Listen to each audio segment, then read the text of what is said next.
yaşatamadım.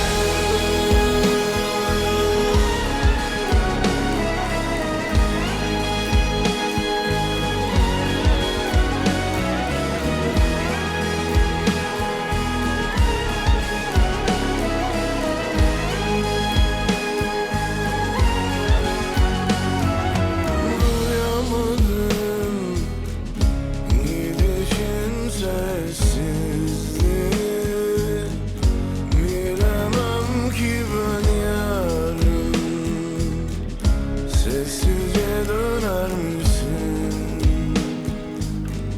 Sanmam ki, belki de yanlıştı doğrularım. Aşkını, sevgini sormadım.